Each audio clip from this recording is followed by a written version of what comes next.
근데 온디바이스 AI라는 컨셉은 우리 로컬 디바이스에서 자체 AI 반도체를 채택을 해놓고 여기서 처리하자. 이런 거거든요. 그게 이제 AI 스마트폰이 될 수 있고 AI PC가 될 수 있는 거고요. 그리고 레벨 3 자율주행차도 사실 온 디바이스 AI라고 볼 수가 있는 건데, 이게 이제 챗GPT 이후로 AI 중심으로 모든 플랫폼들이 재편될 때 거기에 제일 발빠르게 움직였고 비즈니스 모델도 잘 하고 있고요. 모바일 시대에서는 회사가 조연이었는데 AI 시대는 좀 주연이 될 것 같다. AI 혁명은 이제 시작이고요. 단기에 시세가 많이 났기 때문에 조정이 세게 날 수도 있어요. 그런데 그 뒤를 보면 이게 다시 못 올라가냐? 그렇진 않을 것 같아요. 더 뚫고 갈 것 같아요. 이 AI 혁명이라는 게 지난 우리 10년간의 모바일 혁명보다 더 강하고 큰 사이클이라고 생각하기 때문에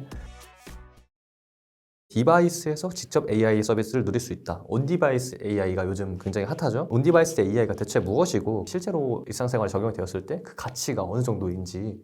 일단 지금 우리가 쓰는 AI, 챗GPT를 예를 들어보면요. 모든 우리가 연산을요, 데이터 센터에서 처리를 합니다. 그리고 해답을 내놓으면 이걸 통신으로 보내주죠. 그래서 지금 우리가 서비스를 쓰면 지연이 있고 기다려야 되고 이런 것들이 불편하죠. 그리고 반드시 통신이 연결돼 있어야 되고요. 근데 온디바이스 AI라는 컨셉은 우리 로컬 디바이스에서 자체 AI 반도체를 채택을 해놓고 여기서 처리하자. 이런 거거든요. 그게 이제 AI 스마트폰이 될 수 있고 AI PC가 될 수 있는 거고요. 그리고 레벨 3 자율주행차도 사실 온 디바이스 AI라고 볼 수가 있는 건데, 근데 문제는 그거죠. 서버 칩 대비해서 우리 디바이스에 들어가는 AI 반도체 성능이 너무 떨어지는 거예요. 우리 공짜로 쓰는 챗 GPT가 1750억 개 매개 변수를 가지고 있어요. 그걸 돌리기 위해서 엔비디아 A100 칩이 1만 개가 필요한데요. 근데 공짜로 쓰는 게 1750억 개 매개 변수인데, 지금 우리 로컬 AI 스마트폰이나 AI PC에 들어가는 매개 변수 숫자가 적게는 18억 개, 많아도 70억 개예요. 그러면 얘가 연산을 할 수 있는 게 제한적이고, 그 연산력을 가지고 할 수 있는 서비스가 어느 정도 수준이겠어요. 기껏해야 뭐 지금 실시간 통역, 그림 그려줘 그러면 러프하게 그려주고 이 정도거든요. 그거 가지고 킬러 어플이 되긴 힘든 거죠. 그러면 어떻게 돼야 되죠?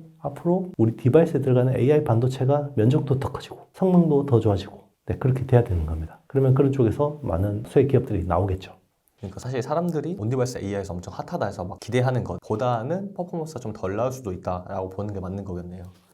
사실 제가 이제 올해 초에는 온디바이스 AI 쪽이 굉장히 핫해질 거라고 생각했어요. 그래서 상대적으로 작년에는 AI 서버 쪽, 엔비디아 친구들이 많이 올랐으니까 올해는 온디바이스 AI 쪽으로 좀 관심이 가지 않을까라고 했는데요. 요 예상이 좀 틀렸습니다. 왜 그러냐면, 일단 온디바이스 AI가 뭔가 탄력을 받으려면 그 제품군들이 특히나 노트북 PC하고 스마트폰 쪽이잖아요. 근데 하이엔드 쪽에서 수요가 도움이 되는 건 맞아요. 로컬에서 이제 AI를 처리해 주는 것들이 프리미엄 제품 수요에는 도움이 되겠죠. 네, 지금 갤럭시 S24 팔리는 거 보면 나쁘진 않은데, 중요한 게는 이 전체 시장이 빠지고 있어요. 원래 우리가 기대했던 것보다는 PC나 스마트폰 수요가 약해요. 그게 결국은 내구 소비재 수요가 약하기 때문에, 그러면 뭐 하이엔드 쪽에서 수요가 좀 좋아져도 이게 멀티플이 당겨 올리기가 쉽지 않은 거죠. 모든 시세는 주력 사업이 잘 되는데 신규 사업이 뭔가 매력적이게 붙었다. 그럴 때 시세가 나는 거죠. 근데 매력적인 신규 사업이 붙었는데 기존 본진이 털리고 있다 그러면 이게 밸류를 갈 수가 없는 거고. 그래서 결국은 다시 돌고 돌아 다시 AI 서버 쪽으로 시장 흐름이 온 겁니다. 이 온디바이스 AI를 통해서 큰 성과를 낼 수 있는 대표적인 후보 기업들은 무엇이 있을까요? 결국 글로벌 기업들 봐야 되죠. 이제 온디바이스 AI 쪽에서 메인이 될 수 있는 회사는 결국 그 엣지 디바이스 생태계를 지고 있는 애플이라고 볼 수 있고요. 그리고 사실 뭐 PC 쪽에서는 인텔이 중요한 AI PC 쪽에서 굉장히 중요한 플레이어이기도 하고요. 그리고 사실 모바일 쪽에서는 중요한 회사가 퀄컴입니다. 퀄컴이 되게 중요한데, 애플하고 퀄컴의 움직임이 저는 제일 중요하다고 보고 있고요. 그럼 거기서 뭔가 온디바이스 AI의 킬러 어플이 이 회사들 기반으로 나올 수가 있어요. 그러면 이제 이게 굉장히 활성화될 수 있는 건데, 그러면 애플하고 퀄컴의 국내 프록시 주식을 본다 그러면 결국 퀄컴하고 가장 바인딩이 많이 돼 있는 테스트 소켓 업체 리노공업 같은 회사들이 좀 수혜를 많이 볼 수 있지 않을까 생각이 들어요. 좀 추가로 더 말씀드리면, 리노공업 같은 테스트 소켓 업체들이 이제 온디바이스 AI로 칩셋이 고도화되니까 이제 수요가 좋아지는 거고요. 그리고 PC 쪽에서는 지금 프로세서가 좋아지면 그 주변에 붙는 그래픽 D램 있죠. GDDR6나 GDDR7 같은 것들이 수요가 많아지거든요. 그런 쪽은 이제 아무래도 기판을 하는 심텍 같은 회사들이 수혜를 볼 수 있고, 그리고 뭐 전반적으로 뭐 대덕전자, 해성DS, 심텍 같은 회사들도 수혜를 충분히 볼 수 있다고 생각합니다. 그러니까 만약에 온디바이스 AI를 활용한 스마트폰이 빵 터졌다면은 그 스마트폰에 관련된 기업들이 수혜를 볼 것이고. 그렇죠. 거기 들어가는 칩셋이 고도화되면서 같이 주변에서 수혜를 보는 회사들이 있는 거고, 저는 온디바이스 AI는 사실 스마트폰보다는 PC가 더 먼저 킬러 어플이 나올 가능성이 높다고 봐요. 왜냐하면 스마트폰은 이 온디바이스 AI를 만약에 지금 매개 변수가 해봐야 30억 개, 40억 개인데요. 풀로 돌리면 배터리가 3시간은 못 갑니다. 오래 쓸 수가 없어요. 킬러 어플은 계속해서 리텐션이 일어나야 되거든요. 우리가 갑자기 뭐 하다가 시간 남을 때 뭘 킨다. 보통 유튜브 켜잖아요. 네, 그런 게 돼야 되거든요. 그러면 결국 오래 쓸 수 있어야 되는데 지금은 배터리 쓰는 스마트폰보다는 노트북 PC 같은 거 유선 연결할 수 있는 게 유리하고, 그리고 이제 칩셋이 굉장히 하이엔드 칩셋이 들어가는데 공간적인 제약이 스마트폰은 좀 어렵다. 당분간은. 네, 그렇게 보고 있습니다. 실제로 지금 이번에 공개한 인텔 코어 울트라라는 게 메테오 레이크인데요. 인텔 칩 자체에 AI만 처리하는 칩 다이가 들어가요. 그게 로컬에서 AI를 처리해 주기 때문에 기존의 지연이나 뭐 이런 것들을 줄여줄 수 있는 거죠. 근데 결국 궁극적으로 가는 방향은 온디바이스 AI가 되면 다 그 회사에 맞춤화돼서 가는 게 맞죠. 근데 아직까지는 그렇게 가는 건 아니죠. 온디바이스 AI도 결국 실생활에 적용이 될 거다라는 기대심에 사람들이 관심을 갖는 것인데, 실생활에 적용된다라고 하면은 자율주행을 또 빼놓을 수가 없잖아요. 대표적인 자율주행 기업은 무엇이 있으며 현재 그 기술력이 대체 어느 정도인지 궁금해하시는 분들이 많습니다. 일단 애플이 애플카를 접은 거는요. 애플카가 어떻게 보면 유망한 산업이 아니라서 접은 게 아니라 지금 애플은 발등에 불이 떨어졌어요. 뭐 때문에? AI 때문에. 그러면 애플이 AI가 없나? 네, 있습니다. 2013년에 시리 쪽에 엄청나게 투자를 해서 세팅을 했죠. 근데 지금 이야기하는 LLM, 라지 랭귀지 모델은요, 트랜스포머라는 알고리즘 기반인데 애플은 그 전에 딥러닝 기반으로 AI를 했죠. 구형 기술이에요. 그러니까 지금 AI하고 트렌드가 맞는 거예요. 그러면 어떻게 해야 되죠? 시리를 다 갈아엎어야 됩니다.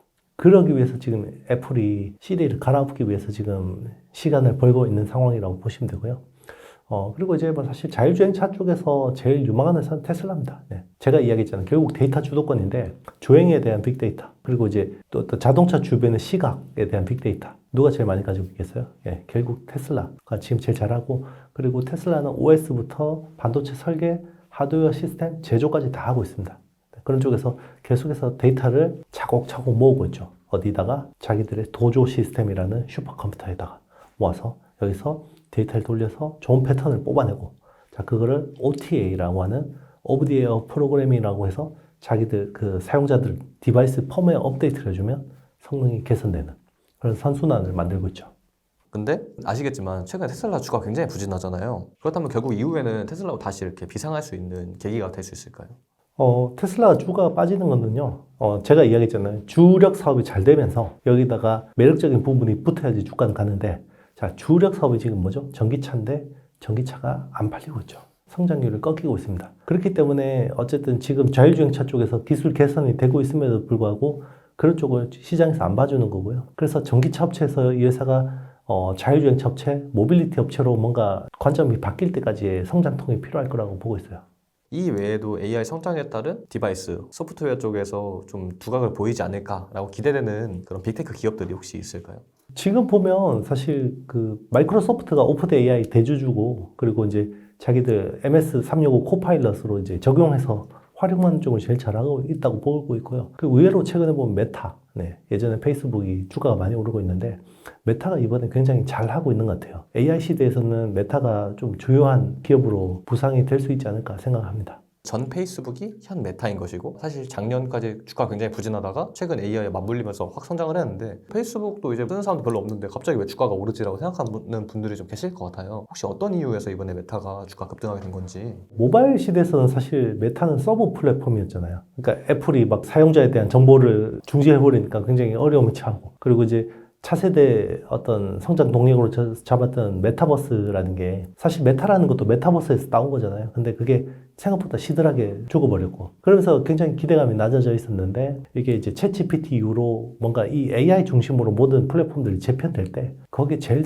발빠르게 움직였고, 그리고 나름 비즈니스 모델도 잘 하고 있고요. 그리고 실제로 메타 같은 경우는 그러니까 초거대 AI 모델하고 스몰 랭귀지 모델 같은 것들 같이 하고 있는데 그 라마라고 하는 그 모델은요 스케일은 크지 않은데 이런 것들을 리눅스처럼 오픈 소스에서 자기들도 개발하고 자기들 협력 기업들하고 또 개발해서 하면서 거기에 굉장히 많은 생태계들이 세팅이 되고 있어요. 그런 부분들을 투자자들이 좀 긍정적으로 보는 것 같습니다. 그러니까 모바일 시대에서는 회사가 조연이었는데 AI 시대는 좀 주연이 될 것 같다. 그렇게 보는 게 이제 마이크로소프트하고 메타라고 볼 수 있을 것 같아요.